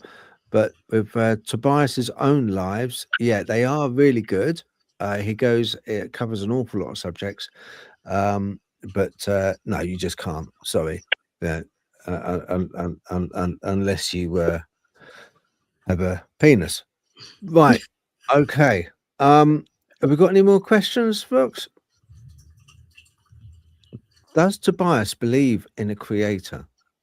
That's from Nayfair. I do. I believe whoever the creator is. Now, I don't know, so I can't say for a fact it isn't God. All right. It's because, like we were stating previously earlier in my history, perhaps I feel like God has failed me. And so, eventually I hope to make amends. All right. And that doesn't mean, obviously, he doesn't respect me from where he is or where I don't respect him. I do believe there is a higher consciousness. I do believe there is something that is above all of us that has a super knowing. And I think it's really most important that none of us perhaps know who that ultimate being is. Now, it could be God, it could be something else. I don't know. But I do believe there is something. Oh, thank you. Right, let's have a look. Let's see what else we got out there. Rox will just bring something up. Does the Archangel consider the Dogman to be Nephilim, Phil? That's from Nath Air. Right. Well, in all honesty, I haven't asked the Archangel, and he hasn't answered anyway, if I did. But I think he's got bigger things to worry about, if you're talking about Michael at the moment. But no, the Dogmen are not Nephilim. I don't believe they are. Not at all. No. If you mean fallen angels, no, definitely. No, they're not. So that should answer that one. Right. Dragonborn Rising. Tobias, the Bible doesn't approve of the craft. How do you deal with that? Doesn't it say, thou shall not suffer a witch to live? It does. But I do have an interesting excerpt to share to back up that claim. I just got to find it. And it's actually something that I think we can agree on. So Moses is a very popular figure in Christianity. All right. I can't find it off of my papers, but off the top of my head. So if we look at Sir Moses, all right, he was able to save us back then. Yeah. All his people, he was given the power to part the seas. He had a staff, right? So would he not be viewed as doing something that was viewed as magic, but through God? So it's something very similar. Okay, yeah. But as far as answering her question, that is true. But I believe that what I do is for good. I don't do anything baneful. I don't curse people. I don't hex people. So this witch really does try to be good, if that helps anybody on the religious side. But I do recognize what the Bible says, and I do understand the point. So thank you for bringing that up. Yeah, thank you. Yeah, and thank you for that. Thank you for that answer. I'm just quickly having a little look and see if part of a convert. Just having a quick look to see about Moses, because pardon me, to be honest, I can't remember. I do know it was something to do with James and Jambrays. James and Jambrays, those two. There's only a little piece in there about with Moses, but you're quite right. I mean, that's the thing, though, isn't it, with the Bible? It didn't because it was seen as being false gods.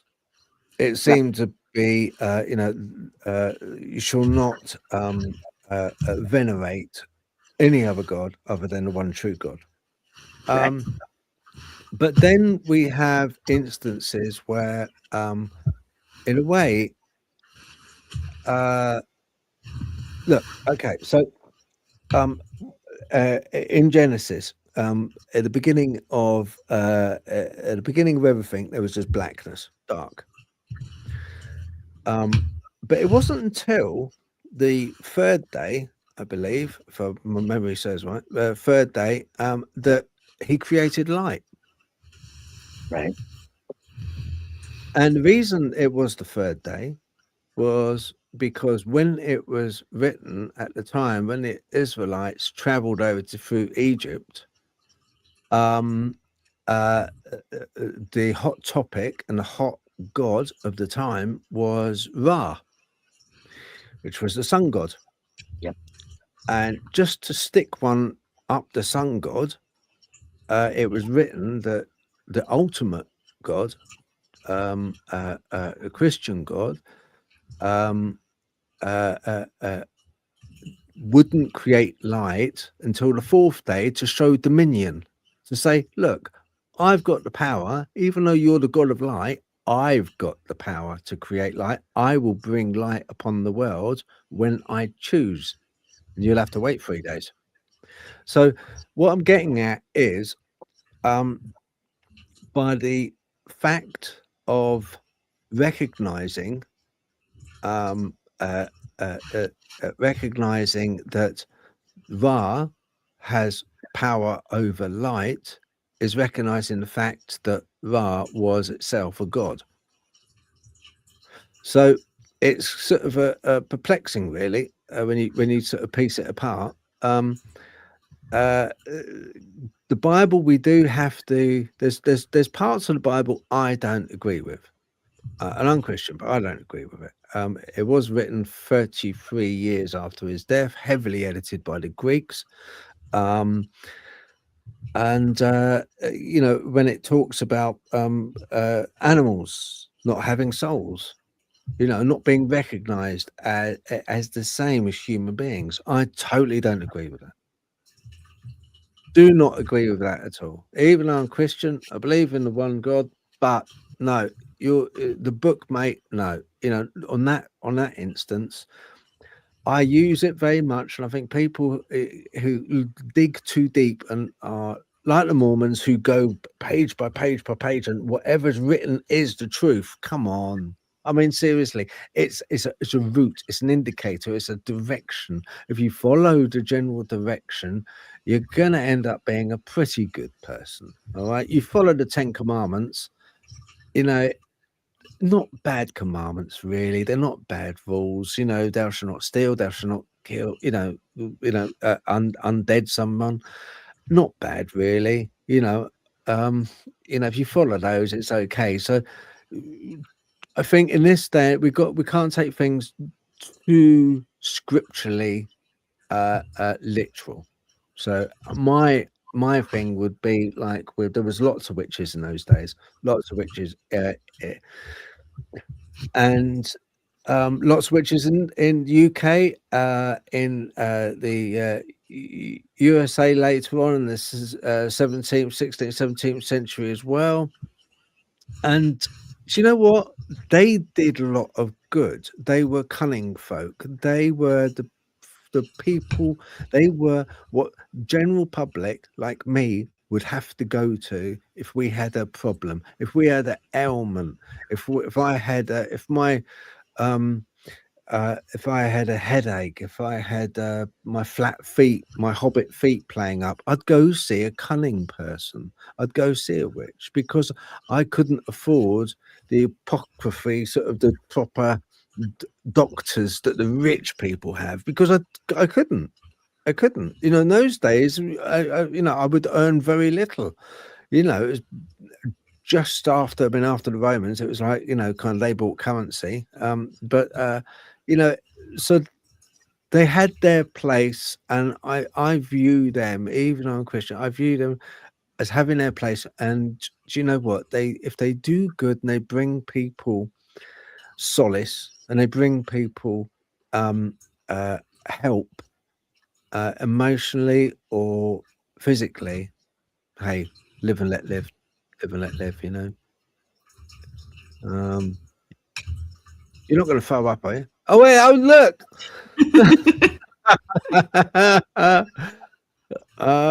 Yes, nice to meet. Blessings to you. One of our mascots. It's a big cat. We feed him well. Yeah. I can see he's well looked after. Well looked after. All right, we're good. Okay. From Milo K9. Funny enough, Milo K9 MWD. What are your thoughts on reincarnation, Tobias? Oh, that's an interesting one. I truly believe that we do have to come back sometimes because we did a bad job in the previous life. And oddly, I seem to be one of those people that think that if you're a really good person, maybe you come back as a cat or a bird or or it's something that has more freedom than most people. But that's just one of my theories. But I do totally buy into the reincarnation for the fact that I point to deja vu. That's really, really hard to explain. And that's something, like, especially as a psychic, it happens a lot. But I know a lot of people in the public have it happen too, where you just feel like you've been somewhere before and you're just not, and it bothers you. You'll go home, you'll be driving home like, man, that felt so real. It's like those dreams where you'll wake up and you swear it was real. I can't explain it, but I do believe that reincarnation is part of the human experience. Now, whether it's tied to God and the religion and that, I don't know. But I do believe it is tied to some of us anyways, for certain reasons. Maybe we're bad people, really bad people, and maybe we have to get to a certain point before we can even move on to heaven or hell. I'm not sure.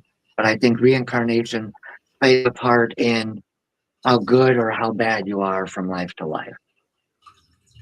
Okay. You know, that's an interesting idea, that we reincarnate until we're weighed in our souls so that we can pass on from one place to another, from heaven to hell. That's actually quite an interesting idea, because it would explain some things in a weird kind of way. It's sort of like you said, like some people seem to be born into this life with spiritual energy, and they just live that life as a spiritual person and then pass on. It make you wonder whether, like you say, if you incarnate enough so that you can go so it's kind of almost like not quite purgatory, but we're just going round and round in circles until we figure out how to get off and onto one of the two train stations. But I like that idea. It was interesting. Yeah.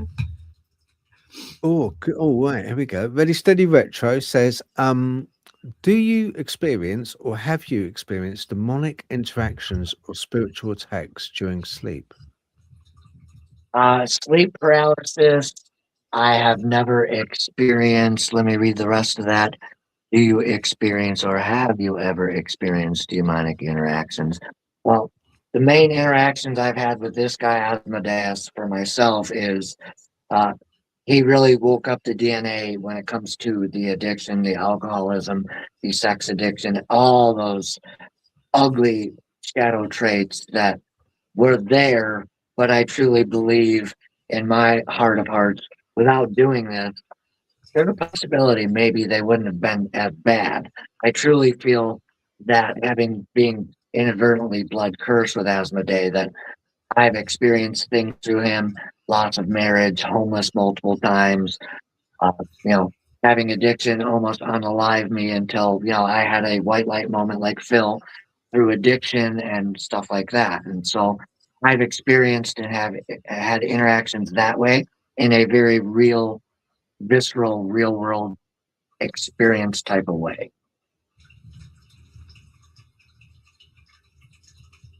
Thank you. I'll keep getting the microphone. Yeah, no, thank you for that. Naif Air says, does Tobias participate? Oh, interesting. In sex magic. Come on, spill the beans, Tobias. Spill the beans. Come on. Don't hold back. Well, we can take it. I guess I might as well just say it as politically correct as I can now. Asmodeus will turn you into a male incubus, and if you're a female, I'll turn you into a succubus. There's no other way to put it. So you are able to sway the opposite sex when you choose. Right? I can't explain to you yet how you do it, because again, I'm a very busy man. I've had barely any time to nothing like psychism, but I can tell you for a fact.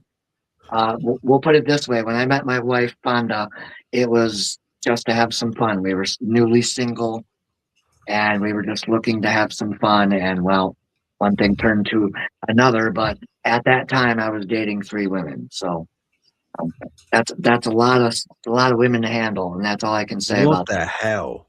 Oh man, you are the man. You are. I take my hat off to you. Seriously, It was cool for a week, but it's pretty exhausting. Wow, yeah, for sure. Crikey, I bet you were going through those Red Bulls. Monster, yeah.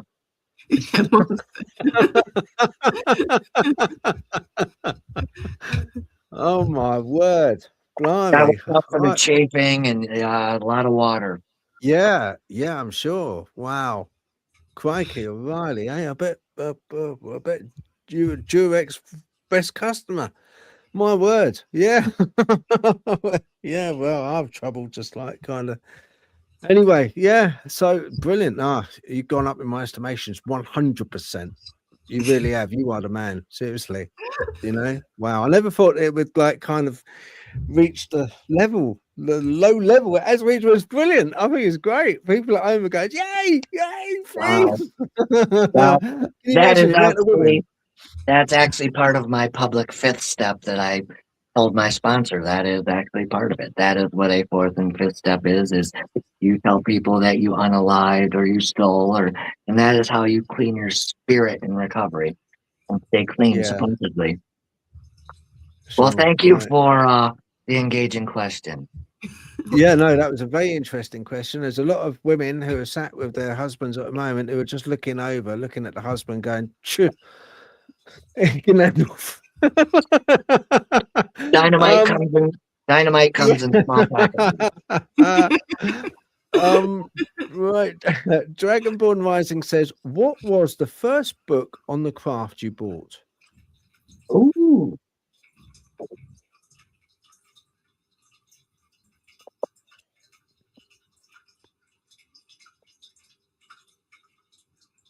I bought this in 1995, way before I embraced being a witch. This is the Necronomicon. It's a very dark sorcery text. I bought this at a bookstore for $6.99. My oldest daughter actually had it for 15 years. I thought I lost it, but this was the first book I ever bought. But as far as serious ones, the first serious one I bought is the one that gets recommended the most.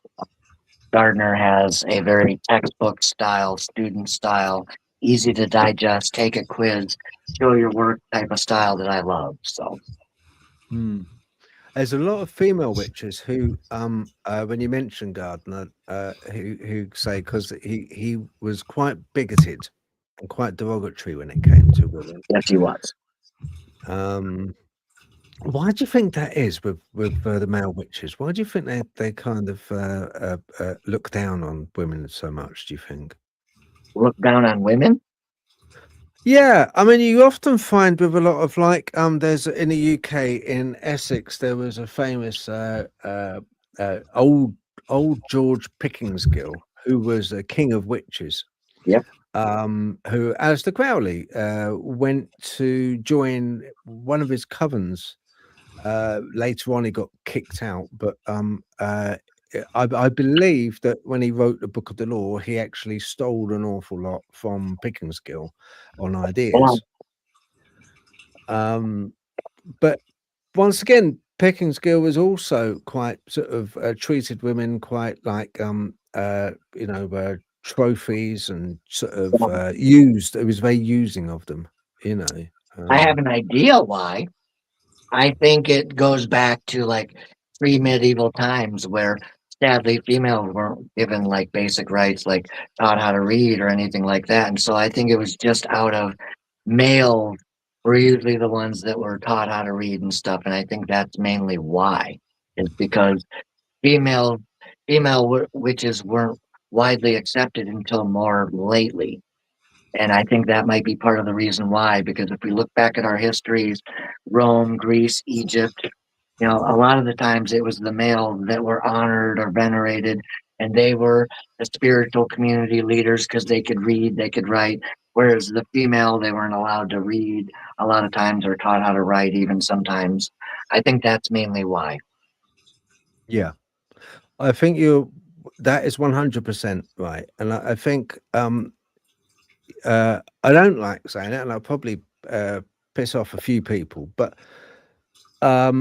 there's certain things from a physical point of view where obviously we differ, males and females, and we also produce semen, which women don't. And semen is very powerful. It's It's something that is used in witchcraft as well. And also there's a certain substance called god oil, which travels up from the base of the by the scrotum, goes up the spine and travels up to the head. We're the only ones that produce that as well. There's something which it's venerated, I think, because of that in the past. Not so much now, Right. but we and situations at the time warranted, warranted that. It's like, look at animals. Okay, you only need one bull in a field with a whole field of cows. And that bull is important because that bull's worth a lot of money. Stallions, why are they? They're kind of like important because they, they're very. I mean, I know I used to go to. It was a Newmarket, and it was a race course, and it was owned by a sultan. Mental money. Anyway, he had he had massive, great acres and acres of land, loads and loads of money. He had like all these posh cars and everything else. Right, he had a breeding stock of like 4 stallions. Oh wow. One of them was like kind of really expensive, and to hump a mare, it would have cost, I think back then, 125,000 or something like that.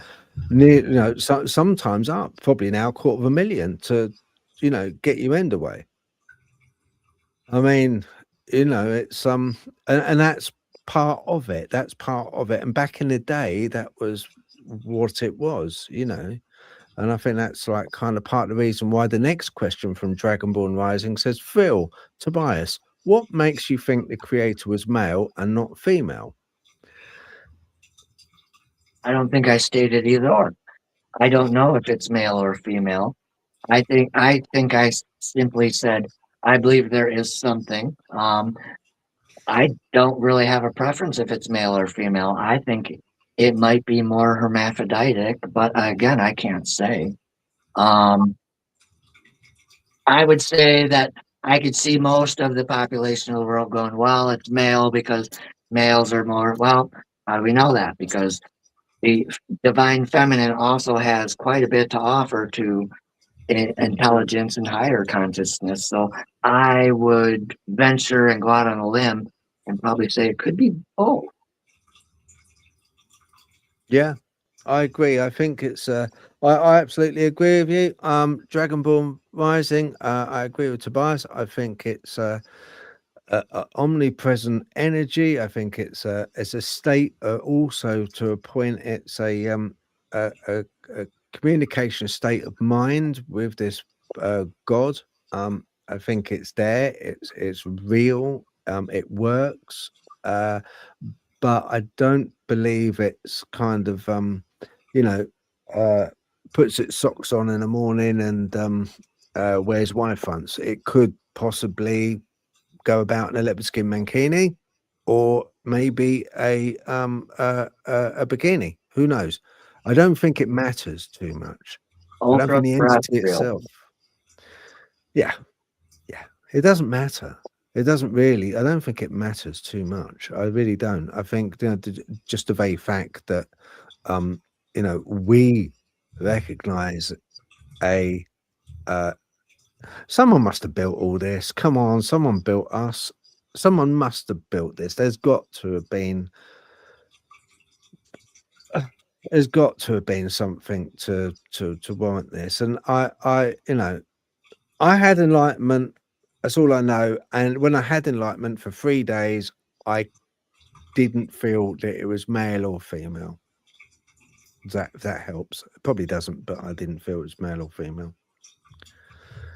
It was just a glow, and it was and also it was a communication. I could feel that it was taking stuff from me and using me as its ears, eyes, and thought. It was using me for that. I could feel that, almost like I was downloading, like AI. I was downloading to it. Nice. Yeah, that's what I thought. I thought, yeah, that's all right. You know, if it wants to read my mind, good luck. You know, see a psychologist afterwards. That was the end of the 3 days, wasn't it? Good luck reading my mind. I think God was like, well, blimey, Riley, I don't know. Did we make him? I don't think we did. Very Study Retro says, question, could you inadvertently pass anything on to your bloodline children? Very well possible. I suspect that if I've woken up psychism from my basic human DNA and I wasn't born into crap, some people are generational witches and whatnot, but I wasn't. I think through extreme shadow work, recovery, all that positive hard work I've done has kind of kicked open a door that I was always perhaps maybe predispositioned to be well at. Maybe I have higher intuition than some others, and because of that, I'm able to grasp the concept of psychism and learn it and develop those skills that way. Do you think your interactions from your tattoo person, do you believe that you've be able to stop that from moving forward into bloodline because you've done the work? You know, like you get it, don't you, with generational issues, and then somebody somewhere decides to put a stop to certain things. Yeah. You feel that the work you've done will be enough? I hope so. Yeah, I hope so. Yeah, I was going to say. Yeah. That's why I'll continue working on it. But right now, it's kind of like the series Supernatural for me. I'm kind of like Dean or Sam, and I'm trying to bind this damn thing so it doesn't go out there and create another apocalypse. And whether or not it's going to affect my kids or not, I hope not. But, you know, I don't have that answer yet. No, that's fair enough. Have you ever had I mean, physically, have you had any like psychosomatic effects from that tattoo? Have you had any physical effects? Well, has it tried to dictate movement with you, or is it giving you pain? Is it in its own way? So for me, it'll create things like it'll create a sexual tension situation because it knows that's my weakness, and so it'll work through me through that, and so I'll become a thought.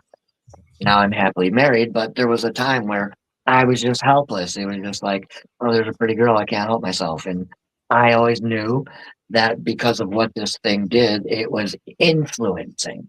And so I've experienced its power in that way, where through addiction, I always felt like I was on the inside of my body looking outside, while it was just, now you need this. And I believe addiction itself is a form of possession. So I think the demon's able to affect your lives in relationships, when it comes to passion, when it comes to weakness, when it comes to emotion, when it comes to things that are really important. It's going to make sure that you're affected. It causes chaos in your life. Oh, hang on, I've got another thing. Dragonborn Rising says, Tobias, do you keep a grimoire, in brackets, Book of Shadows?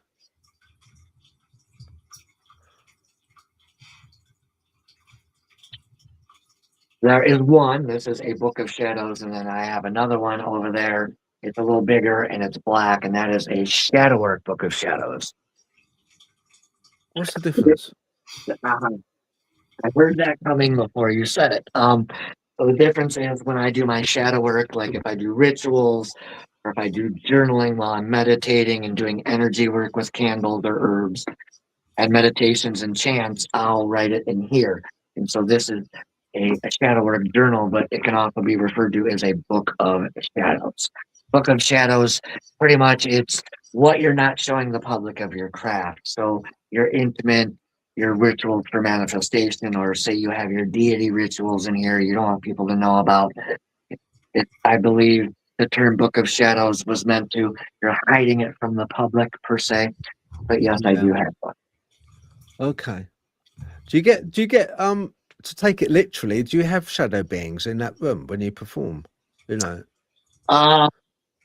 Not lately. When I first came into this house has all the windows have been beat up, the doors barely stay closed, like there's no doors in the inside of the house anywhere. It was just weird. And when I walked in, like the hairs on my arms stood up and I just knew. And so what I did is I came in with sage. I poked my finger with my ritual blades, put sigils on the walls for weeks before we moved in. So I've felt shadow entities. I've seen slits, before we moved in a year ago. But since we've moved in, though, we have like peaceful spirits that wander by, but nothing nefarious now. Okay. Dragonborn Rising said, okay, now I'm confused. If you both think that, why does it say in the Bible God created the earth? Well, your previous question was about whether God was male or female. So I don't understand your second question. Let me see What if are I you on can. about? I can ease your mind maybe a little. So I have a sister who believes in God wholeheartedly, power ballsy, and she prays for my soul every day. And I allow her to do that, and I love her. And you know what? I pray for my soul too. Okay. So as far as people who want to challenge the Bible and my witchcraft, that's okay. Okay. But as far as anyone who's going to come in here and try to interrogate, no. So does that help answer your question any?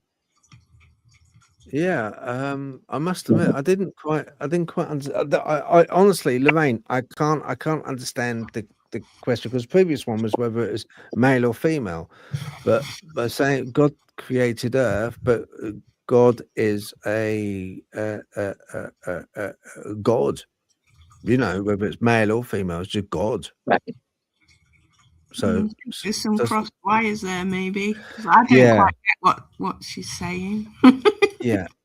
So I have nothing against God in the Bible, though, if that helps answer anyone's question. yeah, no, that's cool. Okay, all right, that's good. All right, that's lovely. Right, have we got any more questions? Let's have a look.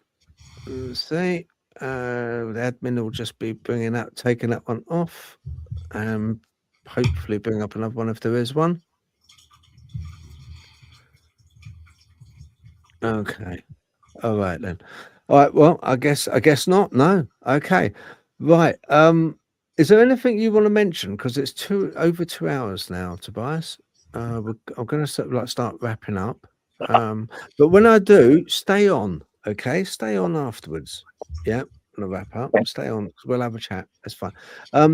Yeah. Is there anything you want to mention or In closing, yeah, basically for anyone at home?